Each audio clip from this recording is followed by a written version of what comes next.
네, 인사하겠습니다. 반갑습니다. 사랑합니다.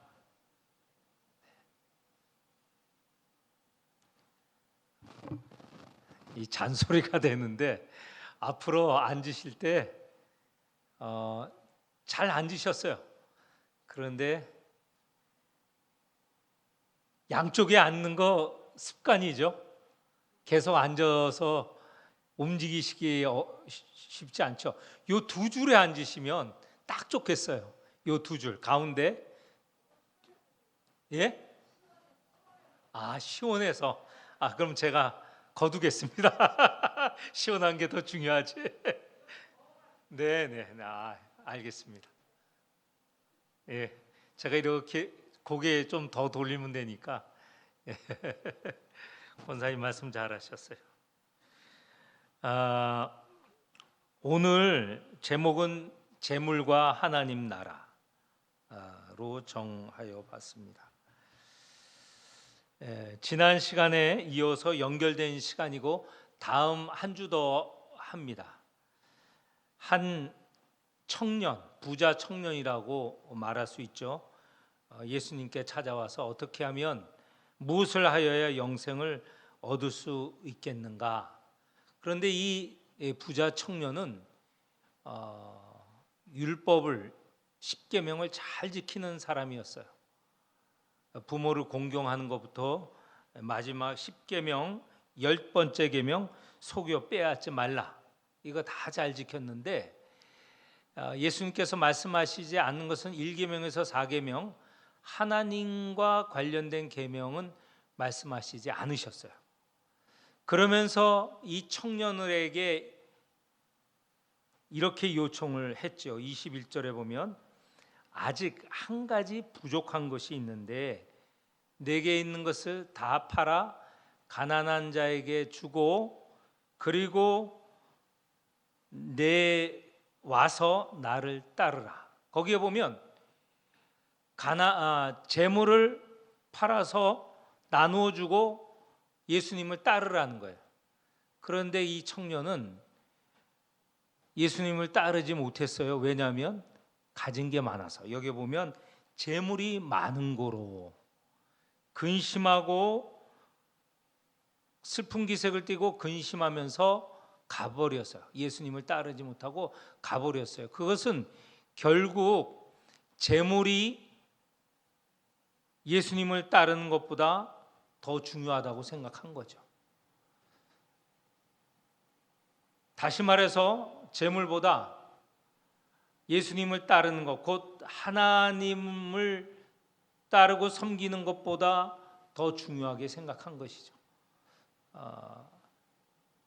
1계명에서 4계명을 온전하게 지키지 못하는 것을 예수님은 이렇게 표현을 하신 겁니다.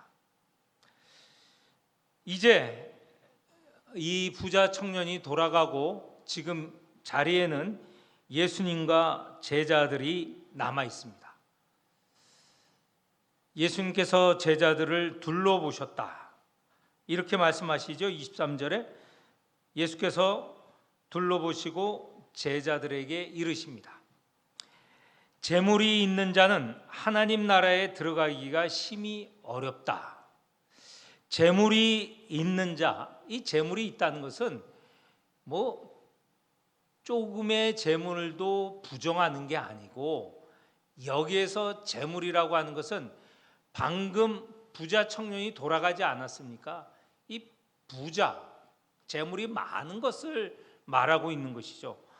이 재물이 있는 자는 하나님 나라에 들어가기가 심히 어렵다 하니 제자들이 그 말씀에 놀라는지라. 왜 놀랐겠습니까?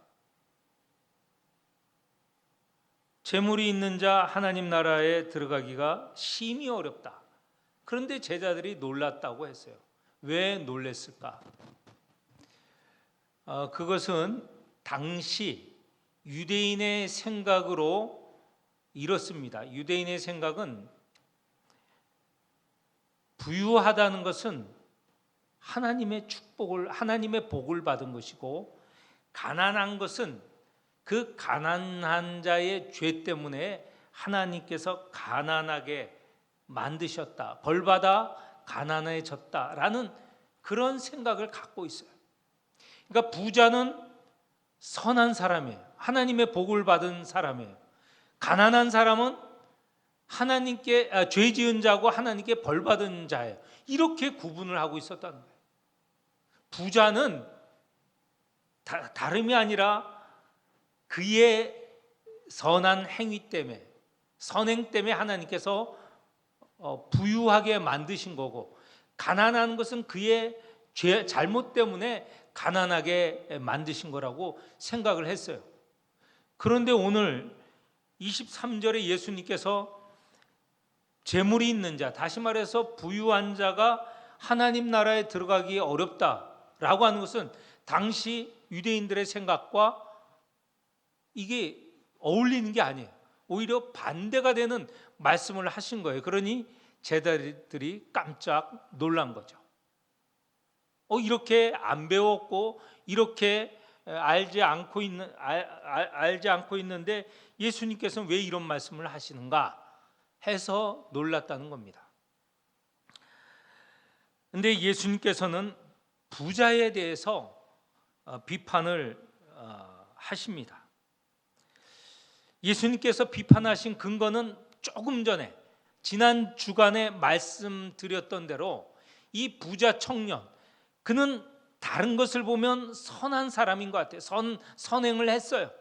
그런데 그가 마지막에 걸려 넘어진 것은 부와 하나님을 두고 이 청년은, 부자는 하나님을 선택하지 않고 부유함을 선택했다는 거예요. 그래서 슬픈 기색을 띠고 걱정하면서 돌아간 거예요.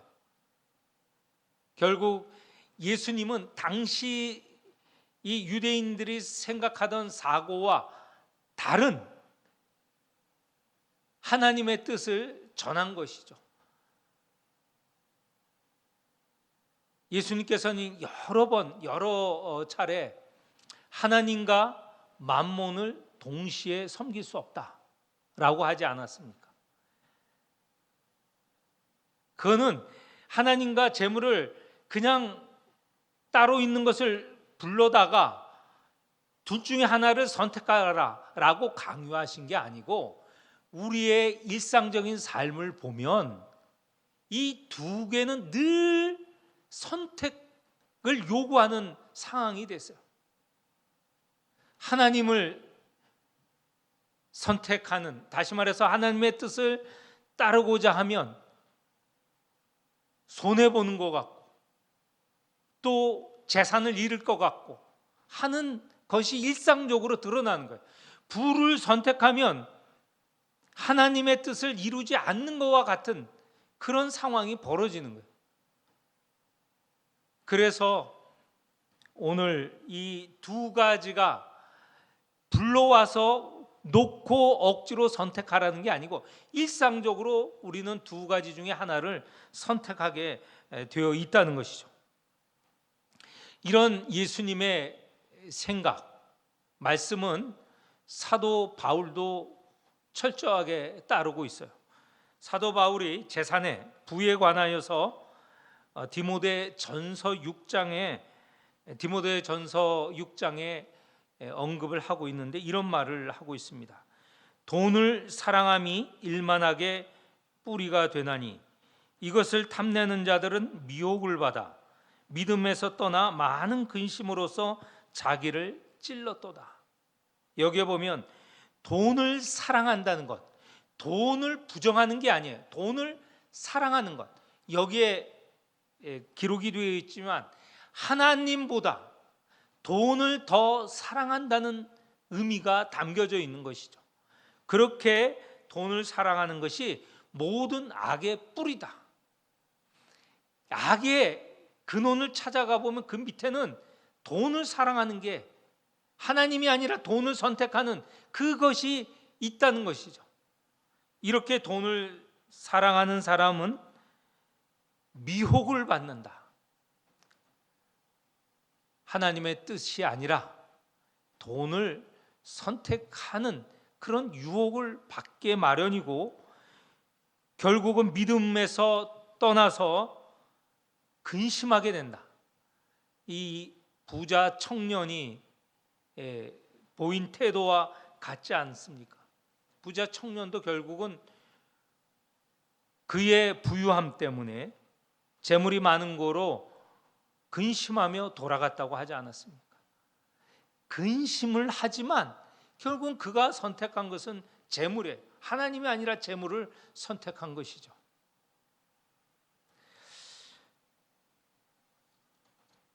이렇게 재물이 있는 자는 하나님 나라에 들어가기 어렵다 하는 이 새로운 가르침, 당시 유대인과 다른 의미의 가르침을 제자들에게 주셨을 때 제자들은 놀랐습니다. 두 번째도 마찬가지인데요. 두 번째 24절에 보면 낙타가 바늘귀로 나가는 것이 부자가 하나님 나라에 들어가는 것보다 쉽다라고 하였습니다. 이게 하나님 나라가 들어가기가 얼마나 어려운지 이런 식으로 말씀을 하였습니다. 제가 조금 전에 말을 잘못한 것 같은데, 낙타가 바늘길을 통과하는 것이 부자가 하나님 나라에 들어가는 것보다 쉽다는 것이죠. 그러니 하나님 나라에 부자가 들어가는 것이 얼마나 어려운지 말씀을 하셨습니다.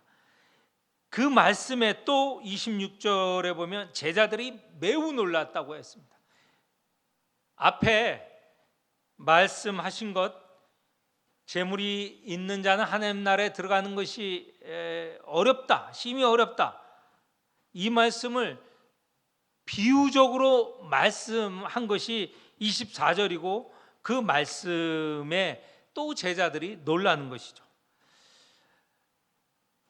낙타가 바늘귀로 나가는 것, 당연히 바늘귀로 나갈 수가 없죠. 바늘귀는 바느질 하시는 분들 아시죠? 바늘귀는 정말 작지 않습니까? 그래서 노인이 되시면 바늘귀가 잘 보이지 않잖아요. 그래도 감각적으로 바늘을 그 귀에 잘 넣으시더라고요. 근데 우리 젊은 사람도 바늘귀가 너무 작아서 이 실을 꿰 수가 없어요, 잘. 그런데 그 당시에 가장 팔레스틴, 그 예수님이 살던 이 이스라엘에서 큰 동물이 낙타거든요. 낙타가 어떻게 바늘귀로 들어가겠습니까? 그것이, 낙타가 바늘귀를 통과하는 것이 부자가 하나님 나라에 들어간 것보다 더 쉽다고 하니 부자는 하나님 나라에 들어갈 소망이 전혀 없는 것이죠. 이 비유가 너무 과장되어서 이 사람들은 낙타를 조금 변형을 시키려고 합니다. 낙타는 카멜론이라고 합니다. 카멜론. 이 영어하고 비슷하죠? 영어하고 비슷한데 카멜론이라고 하는데, 이 카멜론에서 멜자 중에 그 멜자를 에 발음을 바꿔서 카밀론으로 바꾸면 밧줄이 된다고 합니다. 밧줄. 그러니까 모음 하나, 조그만 글자 하나, 단어도 아니죠. 이 알파벳 하나를 바꾸니까 밧줄이 되는 겁니다. 그럼 밧줄은, 물론 밧줄도 두껍지만 낙타에 비하면 굉장히 줄어드는 것이죠. 그래서 이건 원래 밧줄로 한 것을 잘못 적어서 낙타로 바뀐 것이다, 이렇게 말을 하는데 그렇지 않습니다. 원래 이게 과장되어 말씀하신 것이죠. 낙타가 바늘귀로 들어갈 수 없는다는 건 너무 당연한 것이고, 그걸 과장되게 표현한 것이죠. 일부러 과장되게 표현을 하신 것이죠. 그리고 때때로는 이 바늘귀를 달리 또 해석하는 분이 있습니다. 바늘귀는 뭐냐? 예루살렘 성문 중에 작은 문이 하나 있는데 그게 별명이 바늘귀라는 별명을 가졌대요. 그러면 낙타가 예루살렘 성으로 들어갈 때 이 작은 문으로 들어가는 게 힘드는데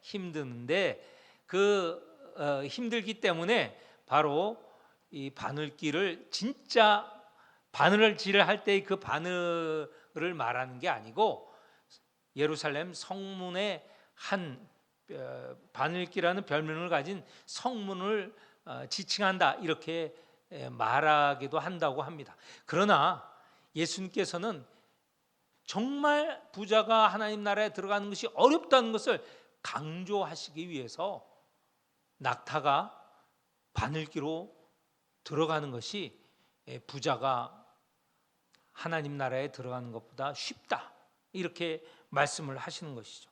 이 말씀에 대해서 다시 말해서 부자가 하나님 나라에 들어가는 것이 거의 불가능하다라고 말씀하시는 것에 제자들이 매우 놀랐다라는 겁니다. 24절에도 놀랐다고 하고 26절에도 매우 놀랐다.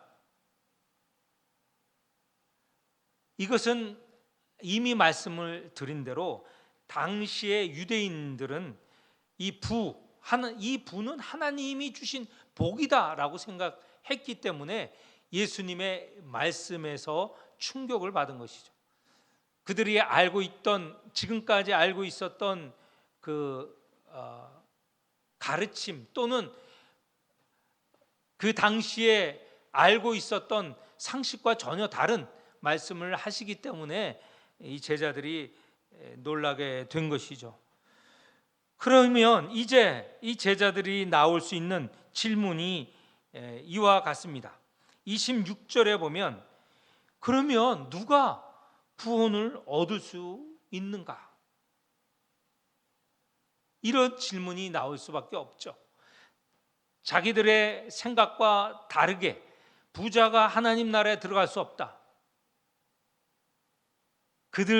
이 제자들은 가난한 자는 하나님께 벌 받았기 때문에 이 가난한 자가 하나님 나라에 들어가기가 어렵다고 생각을 하고 있는데 하나님의 복을 받은 부자가 하나님 나라에 들어갈 수 없다라고 하신 말씀에 그러면 누가 하나님 나라에 들어갈 수 있는 거야? 부자도 하나님 나라에 들어갈 수 없다면 누가 들어갈 수 있는 거야? 이렇게 질문을 할 수밖에 없죠. 그래서 26절과 같은 질문이 나옵니다. 이때 예수님의 대답 27절 우리 다 같이 한번 읽어보겠습니다. 다 같이 읽으면서 우리의 고백으로 삼아야 되겠습니다. 27절 예수께서 그들을 보시며 이르시되 사람으로는 할 수 없으니 하나님으로는 그렇지 아니하니 하나님으로서는 다 하실 수 있느니라. 아멘. 여기에 보면 하나님 나라에 들어가는 게 어렵습니다. 심히 어렵습니다. 이것은 우리 믿는 모든 이가 갖고 있는 공통적인 믿음이죠. 누구든지 자신의 힘과 노력으로 하나님 나라에 들어가고 이 부자 청년이 얻고자 했던 영원한 생명, 영생을 얻을 수가 없는 것이죠. 자신의 노력, 자신의 공로로 하나님 나라에 들어갈 수 있는 사람은 아무도 없다는 거예요. 그것은 부자나 가난한 자나 다 마찬가지입니다. 여기에 이 말씀에서는 누구도 사람으로서는 자기의 노력으로서는 하나님 나라에 들어갈 수 있는 사람이 아무도 없다는 것이죠. 구원은 온전히 하나님께서 하시는 일입니다. 하나님으로서는 다 하실 수 있다 라고 말씀하시지 않았습니까?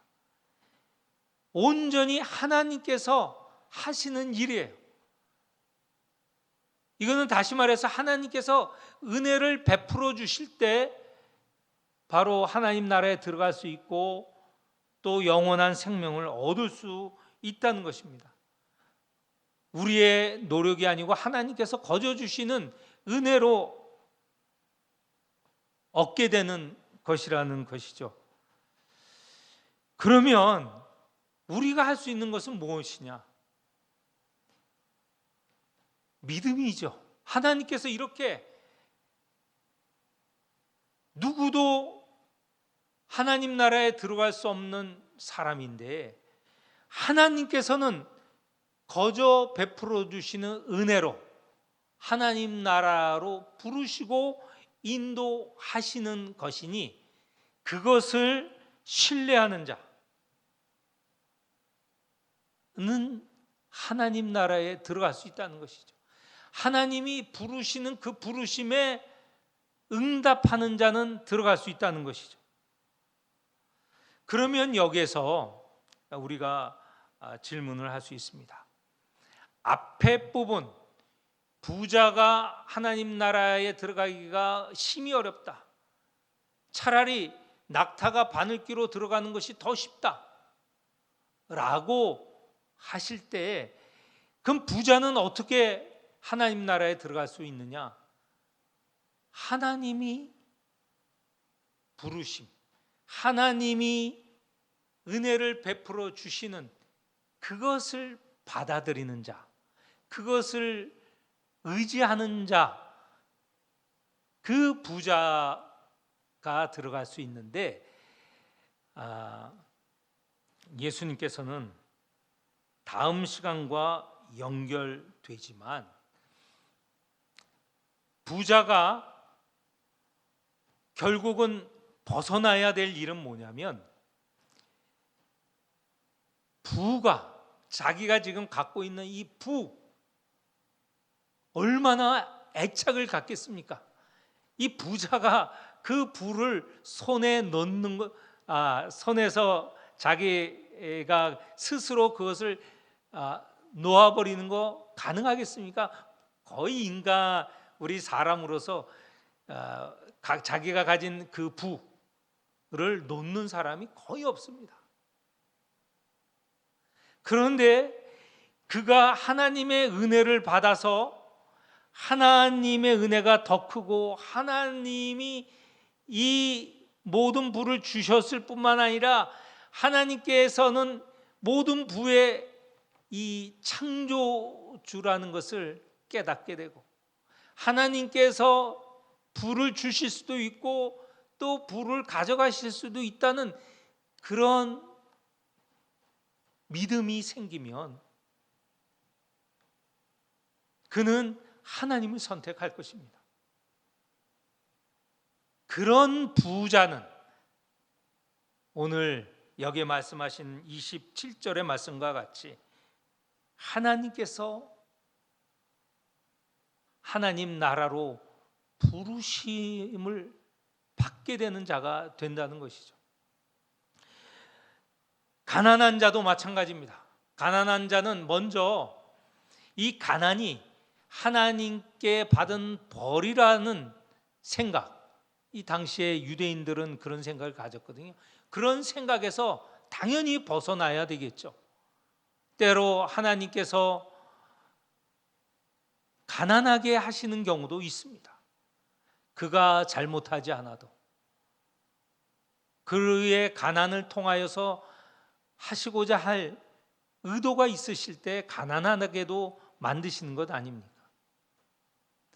그 가난한 자도 역시 그 가난한 것에 빠져 다른 모든 것을 비관하고 절망하기보다 그 모든 것의 주인이신 하나님이 주실 수도 있고 가져가실 수도 있다는 것을 믿게 될 경우에 그런 믿음을 주실 때 그 가난한 자도 역시 그 가난에서 벗어나서 하나님 나라에 들어갈 수 있는 것이죠. 결론적으로 오늘 여기에 집중적으로 보는 것은 부자에 대한 것입니다. 부자가 자기의 부에 빠져 하나님을 배제하고 버리게 되면 그는 구원에 이를 수가 없죠. 하나님을 선택하고 하나님을 우선으로 생각하고 의지하는 것이 바로 하나님 나라에 들어가는 길이라는 것을 우리가 깨달아야 할 것입니다. 부자나 가난한 자에 대해서 말씀드렸지만 모든 인간에 대해서 동일하게 말씀을 하시는 겁니다. 우리 앞에 하나님과 만몬이 있을 때 이것은 늘 일상적으로 있는 것인데 하나님을 선택할 것인가? 그는 하나님께서 은혜를 베푸시고 부르시는 자입니다. 감사하며 따라 나서야 되겠죠. 그런데 우리가 만약에 이 만몬, 부에 더 관심 있고 거기에 따라간다면 우리는 지금 이 말씀을 두고 회개하여야 되겠습니다. 하나님, 제가 하나님을 따르지 않고 이 재물에 욕심을 내고 있습니다. 여기를 따르려고 합니다. 이 욕심의 결과는 죽음이라고 하지 않았습니까? 우리를 유혹하는 이것이 우리를 죽음에 이르게 하는 것인데 하나님, 이 재물이 아니라 하나님을 선택하게 하여 주옵소서. 회개하며 나아가야 하겠습니다.